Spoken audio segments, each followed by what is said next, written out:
I'm Stephanie Weaver. Welcome to my studio where we're going to be talking and continuing to talk about complementary colors and color theory. So in the last two videos in this playlist, you've actually experienced and saw color theory and hopefully already memorized the mnemonic device. So that's in the video number 2. One of the things I try and do in my painting classes as well as my Positive Painters Art Business program is I show you what and why. And that's what we've been talking about. Now we're going to actually do how. We're going to implement it. So that's what this video is about. We are going to be painting a pretty little pear. We're going to be painting this pretty little pear. You can do it with me right here, right now, or you can just watch the very short video and practice it later. The point is to practice it. Art is a continuous experimentation, and you gotta love color, you gotta love experimenting, and that's what we're going to do today. All right, so be sure to like, subscribe, pass this on to a friend who maybe has a question about color theory. All right, let's go ahead and get started. All right, so I'm super excited about this. We've talked a lot about color theory, and today we're actually going to do it. So I want to share a couple things with you. All right, this first one, I'm going to put it up here. So this is a piece that I did with my left hand. So it's one of those things I always kind of put forth the challenge, not only in my community, the Positive Painters, but also to myself. And so this particular challenge was to use my non-dominant hand. And the reason this thing actually worked, I think, is because of, you know, I actually use complementary colors. So if you remember the mnemonic device, and I'll include a link below, purple and yellow are right next to each other. So it's like Riley got red, green, Piper's yellow, purple, yellow, big ox, blue, orange, right? Okay, so that's kind of one of the things I kept in mind, and I use various shades of purple and yellow in this. And we are basically going to paint this right here, right now, and I'm going to prove to you that one, it looks great, purple and yellow next together, and then I'm going to prove to you that when you combine those two together, it creates a really beautiful subdued yellow, if that's the route that you want to go. So by combining opposites colors on the color wheel, okay, purple and yellow. All right, oh, it's still wet. So that's what we're going to do. I got purple on me. The hazards of the job. One of the things I kind of want to also point out is you'll notice that on my palette here I have all the colors that I use in my standard palette. The reason for that is occasionally I'll just kind of pull in a different color just because I think it might need that, or I think it might look well, or it might do something a little bit different. Our next step is set up our palette. So you can pause this with me, or do it with me, whatever you want to do. All right, so we've got our white, titanium white, ultramarine blue, it's a nice cool blue, cobalt blue, it's a little bit warmer of a blue, and then sap green, alizarin crimson, burnt sienna, burnt umber, cadmium red light, yellow ochre, and cadmium yellow medium. I also have kind of over here, it's a purple, dioxazine purple, and the reason why I'm pulling that out is because it's kind of like a cheat. I don't have to mix it, and but I also take that purple and bring in some other colors to make it lean one way or the other. And I'm going to add one more to my palette right now. Hey, so I've got another free thing for you. If you go to my website, stephanieweaverartist.com/color-theory-free-webinar, link down below, that has another freebie where you actually get to paint this really pretty color wheel. And I'm going to talk more about color theory. I would encourage you to go do that, because what we're about to learn today will be reinforced in that workshop. And that's the important thing about these oil painting projects, is to continue to do the same thing over and over, experiment and reinforce that information. I found that when I was painting this, because I did paint 3 samples with my left hand, I really loved the effect of this one right here with that pink kind of coming through, and for that I used quinacridone magenta. All right, so I'm going to put a little bit of that out too. The way that I have my palette kind of set up over here is I have my standard palette up top, any special colors over to the side. All right, so I'm going to go ahead and get started. First, I'm going to go and sketch out my pear. Any other things that I'm using right now, the palette paper that I'm using, it's actually just palette paper because with little sample exercises like this, I don't really want to dedicate a panel to it. These I did panels because I think I had confidence that they were going to turn out fairly decent, and even if they didn't, it was like $4, so yeah, I could have thrown it away. All right, so I'm going to put this one over to the side. It will be my reference image. Okay, sketch it out. To sketch things out, I've got my Gamsol. I can also have some medium. It's called Galkid, and I've kind of got that in this little handy dandy thing. But that's Galkid Light. What I like about the Galkid Light, like if you go and get my Ultimate Guide to Oil Painting Supplies, it talks about Galkid Light and all the other mediums, and it's kind of got like a cheat sheet which medium to use when. So that's another resource I really recommend. All right, enough talky talk. Let me draw this thing out.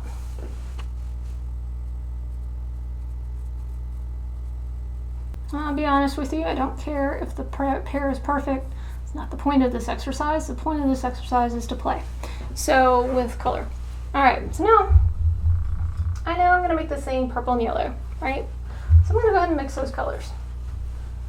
Background, I'm gonna go with my dioxine and quadrupedal magenta. And probably leave it at that for now. I want it to lean more towards the purple in some areas. So I'm not mixing it like super mixed it well because I want it to have some variation in color. And then if I want to, I can pull some of this blue over to the side. There we go. Okay. And I'll end up needing a lot more of that actually.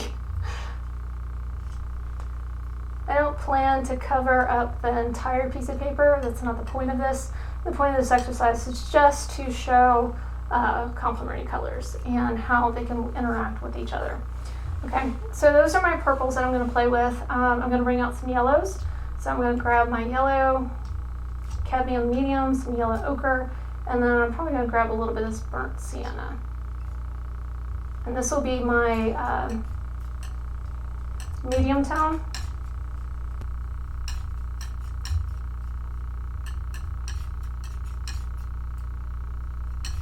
Okay, and then I'm going to go ahead and make my lighter tone too. So cadmium yellow medium, some titanium white. Okay, that should about do it. Just going to put some of that over there, just because I like that color.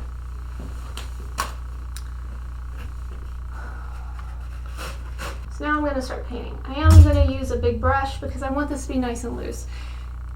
If you want loose paintings, there's a couple things you need to do. One, get a really big brush, and two, take off your glasses, and three, maybe switch hands. Okay, so I'm going to go dark first, and I might just add a little bit to this side. Okay, and I'm just going to use some Gamsol for now, because I know it dries relatively fast.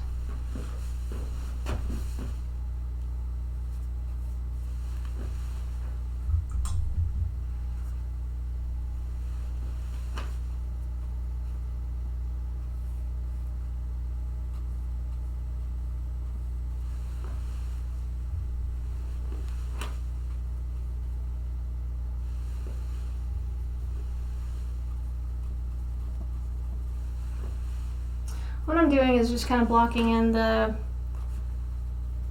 major shifts in value. Value is basically a scale from 1 to 10 of light to dark. Okay, so one of the things, my approach to this is, one, I'm getting in as darks as right away, and that includes some of the background. So I'm going to go ahead and start working on the background just a little bit. So I've got the darks in of the pear. Now I'm going to kind of get it in around it. And I don't care if I go over the pear at all. Okay, that actually adds a little bit of color harmony, and that's something that I want as well.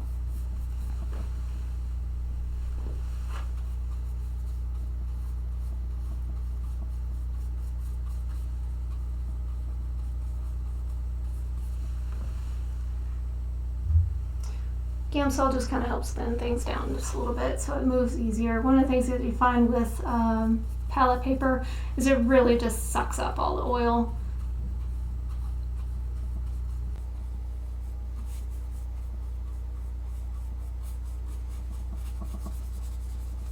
And I actually shouldn't be using my nice brush, my nice rosemary brush. I should be using just a hog hair brush so I can scrub in.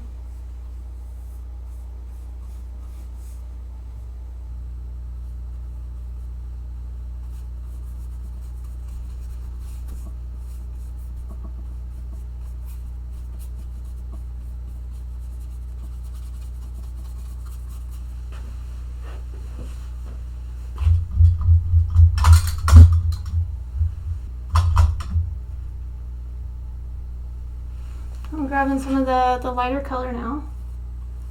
I'm just gonna lay that in.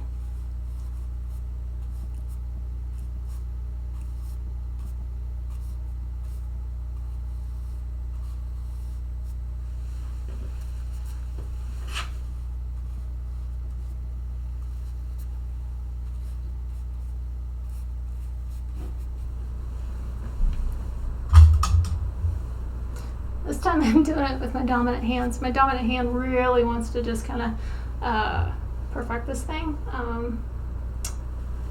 Probably shift to my left, but I'm not going to. All right, so now you notice I kind of pull in. What I'm doing is I'm pulling in some of that purple to really start softening the edges. That's one of many things that it does. But if I grab some of this purple, it's going to subdue that yellowy color. And that's what complementary colors really kind of help do to each other, is they help subdue, make it less saturated.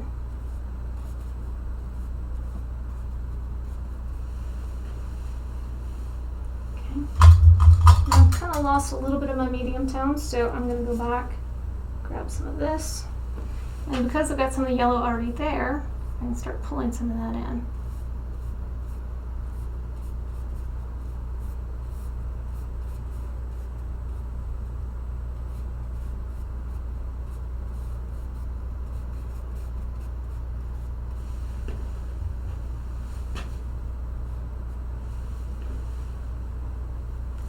One of the tricks that I kind of really enjoyed when I was playing with this is creating an orange and just kind of popping that in. And then adding a little bit of the idea of reflection around it.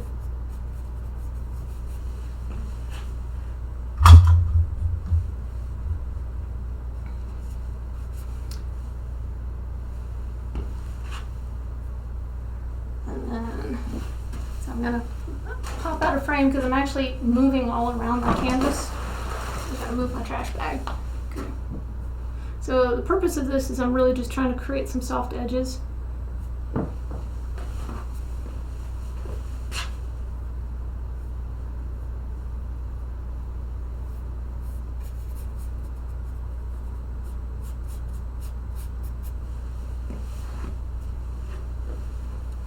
Lost a little bit too much of an edge there.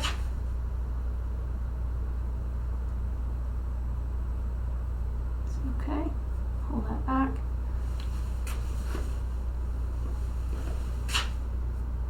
I'm actually looking in the monitor over there so I can see it more from a distance. Okay. So that's not too shabby. I can punch it up just a little bit more. I'm going to punch up the highlights just a little bit more. I'm kind of satisfied with the edges that are happening over here. But again, like the whole point of this is to really witness the complementary colors, how we're going to make this pop because it's against a complementary color, and then how we subdued this side right here. We subdued it, meaning we got rid of some of the saturated color that came straight out of the tube and added some of the color from the opposite side of the color wheel, yellow and purple. Okay. All right, let me fix this right here.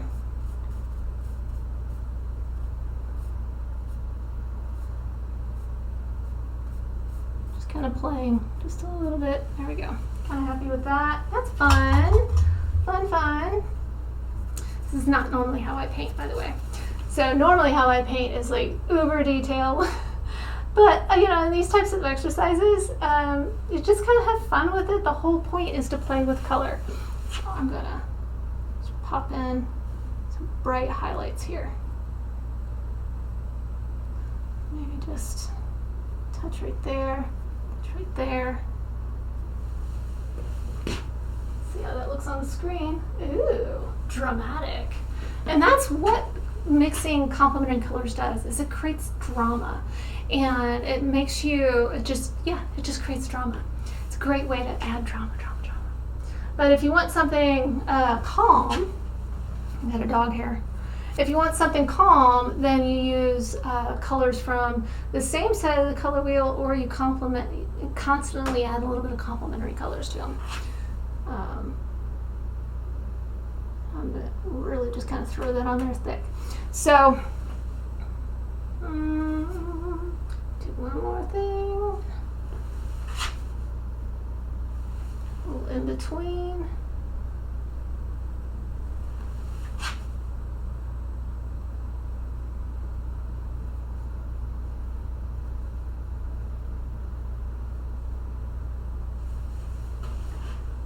Yeah.